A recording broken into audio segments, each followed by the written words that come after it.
Hi there, it's Carl Irwin, the Common Magician, and I've got something interesting to share with you.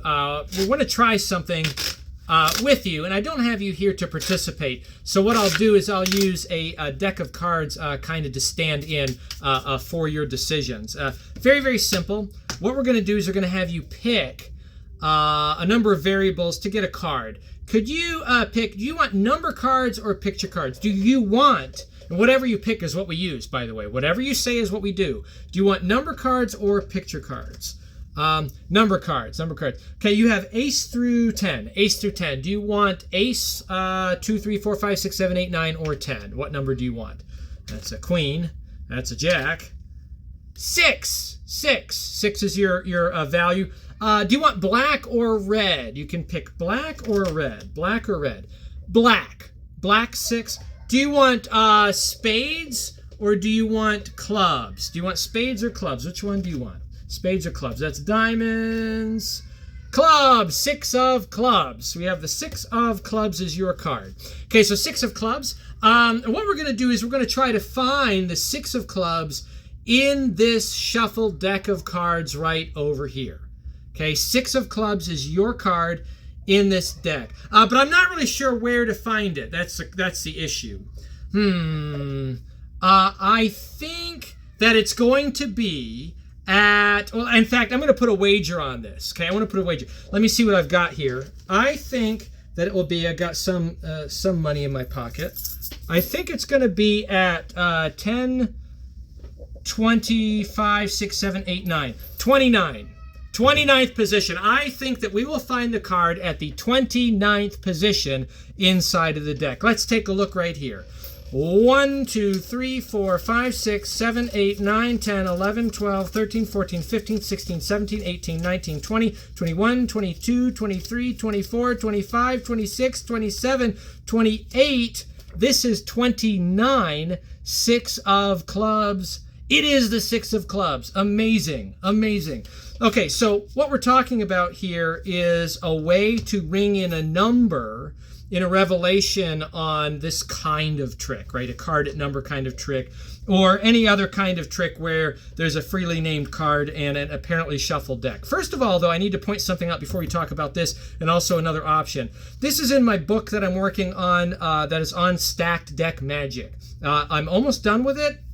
All the sections are in there. I'm doing a little bit of editing, a little bit of formatting, and then it should be available soon. I think what I might do is also put a video, accompanying video with it that has me showing how the stacks are built so that you're not just relying on the text alone. I think it can be helpful to see how that works, and then discussing a few other kind of philosophical things, just kind of very short, truncated videos, not very long form, but just a little bit of an added kind of video aid that helps you understand the content of the book a little bit more. But in there I talk about this issue of finding organic ways to ring in a number when you're doing card at number kinds of effects, or mnemonicosis kinds of effects, right? We talk about that too. In fact, I talk, there's a whole chapter devoted to what I'm calling chemonicosis, which is a way, as we've discussed on here, to do that very kind of magic, but in far more accessible and more surefire methods, right, to accomplish that. But that's neither here nor there. We're looking at this. I suggest this idea to ring in a number. Now the question is why bother? Why bother? And here's why I say why bother. If you shuffle the cards before you do the presentation, all you need is a fairly chosen card, a value and a suit. If you get that, you should be able to just outright call out the position of that card in the deck, and you have a magical effect. It depends on the false shuffle. It is the shuffling that is the deception. The deception is that the deck was shuffled and there's no way that you could know where the card is at. Now, magicians will overthink as magicians and find that to be weak. But I have to remind you that gambling demonstrations function very much on that principle alone, that I am manipulating the cards in the open and I am able to control the outcome. So that works. That works perfectly fine. Shuffle the cards. I posit that if you're not shuffling the deck before you do mem deck work, you're really wasting a major opportunity. There's a kind of presentation that depends on the deck being in the box and never touching it. I have not touched the deck. The deck was in the box the entire time. The problem with that is that if I have the deck in the box and then I have a card picked, and then I am now bound to solicit more information to find it. I can't just name a number. I can't just ring in a number in an organic way. I have to have it verifiably freely chosen. If I merely shuffle the cards before I'm in the box, before they go into the box, now the level of proofs, the number of proofs I have to have is much, much lower. And it's much more accessible for me to still pull off a magical effect, right? If the cards are in the box and I never touch them and I say, give me a card, and then I say it's at this number, that's not a magical effect. There's no magic there because it's merely just at that number inside of this box. And there was never a verification of the condition of the cards before, okay? So that's a major point I make in the book is just shuffle the cards. Shuffle the cards before you do anything because it gets you so far ahead. Now, let's talk about this. Obviously, there's some kind of coin index going on here, but it's probably not what you think. Or if you were way ahead on me, maybe it is exactly what you think. Maybe you saw what I was doing. I don't know. Here's what's going on. There's a coin index, but I want to point something out before we talk about the index. People that use coin indexes for magic, right? They use some kind of a management tool that keeps coins in the pocket. And there's many things on the market that allow you to accomplish that are meant just for magic. Those people, those advocates of that kind of magic will say, oh, it's very important that you have a diverse type of coinage whenever you present. And I have found doing this method for a number of years, a couple of years now, I've been doing this kind of thing off and on. I've never found that to be true. I've never felt guilty about doing it, and I've never had any kind of suspicion about the types of coins that I pull out. Let me explain it this way. I can get to 37 with a quarter, a dime, right, which would be, 25, 35, and then 2 pennies. That's 37 cents, yes, right? But I could also get to 37 cents with 3 dimes, a nickel, and 3 pennies. That's also 37 cents, correct? Right? So, or two pennies, that's 37 cents. And nobody cares. Nobody cares how the sum is made. Nobody cares what the coin values are to get there. For many of the options in the deck, you're only going to have a couple of coins, and it has to be what it is. I mean, think about it. For 10, it's going to be a dime alone. I mean, you could say that it's got to be a nickel and whatever, but if you pull out a dime, it doesn't matter, right?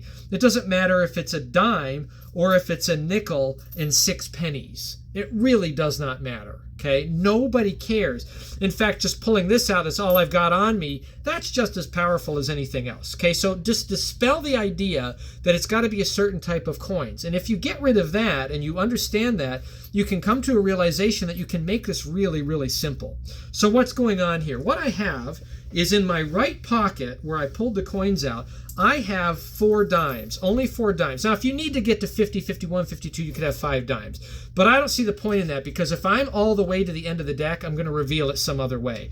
So I've got coins to get me up to 49, and that's wholly sufficient. In my left pocket, I've got 4 pennies and a nickel. So I've got 4 dimes in the right, and then a nickel and 4 pennies. And I can in a tactile way, I can feel the difference between the pennies and the nickel. I'm going to get ahead on the left pocket. And this is how it works. These are over on the right. They name the card. While they're doing that, I'm talking and gesturing and I have my hand in my pocket. I might even switch it sometime and put this hand in the pocket and gesture. I might have both hands, whatever. But I'm going to end with my left hand in my pocket, like I would for pocket writing. Okay? I'm like this. And they give me the card, and I need to get a number. And let's say the number is 37. Okay. What I need to do is in this hand, in this pocket, in the left hand, a left-hand pocket, I'm going to deal with that second number, the 7, ahead. I need to get a nickel and 2 pennies. So all I do is I pick up all the coins, and then I thumb off 2 pennies. So I've got a nickel and 2 pennies, and I know I've got enough. Okay, that's a 2-second procedure. Once I have that, I can bring it out and I can keep it in finger palm or just down at the side. Make it completely irrelevant. It does not matter, okay? And I'm gesturing over here. Then when the moment comes where I need to get coins out of my pocket, I'm going to reach in. I only have 4 dimes in there and they're all the same. All I need to do is take 3 of them out. That's it. I just have to thumb off 1. So I reach in, I pick up all dimes, I thumb off 1, I take the remainder out, And then what I do is I take my hand, I open it up, I look at it, and then I dump the coins over into the left hand, and that brings them together. To the spectator, I've taken coins out in a matter of a second, and then that's the value I have. So I'm just integrating my body indexed coins all in the last moment. This is done without having any index, and I can get any number up to 49 just with this set of coins here. Okay, so now I've got 37. I can do my counting, and I'm there. Here's another idea, though. Just have some coins, maybe a couple pennies, a dime, and a nickel, or whatever, in your pocket, and that's it. Just some coins in your pocket. Here's how this works. I've shuffled the cards. They name a card. I say, I'm going to find it. Let me put a wager on this. So let's see what I've got here. I've got, I'm going to bet you 25 cents. Yeah, 25 cents that the card is at the 25th position in the deck. That's it. Remember, the cards were shuffled. I could just give them a number and it would be a magical effect. If you're shuffling the cards ahead, you don't even have to show the coins. There's no reason. There's no question about it. Why would it matter if the coins are accurate? Nobody cares. That number came out of nowhere, and there's no way I should know it because the cards were shuffled. So we're talking about just an organic way to get numbers. This is one, right? I'm going to bet you 42 cents. 42 cents that it's at the 42nd position. I take the moment to take the coins out, count them up, 42 cents. 42 cents. I take a moment to verify. You just got to be real, like the way real people act. Okay? And I talk about that in the book too. I actually have a little chapter devoted on ways to be more real in your presentation so that you're not depending on methods, but rather you're making the method your personality. Your personality is much more the method than anything that you can do here.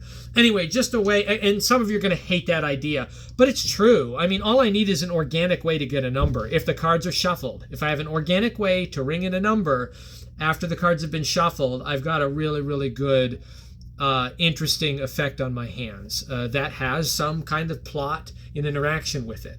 So anyway, that's my idea, just sharing that little idea with you from the book. Book should be coming out soon. I'll keep you all posted when that hits Penguin and I make it available. So good luck with that. Happy magicking.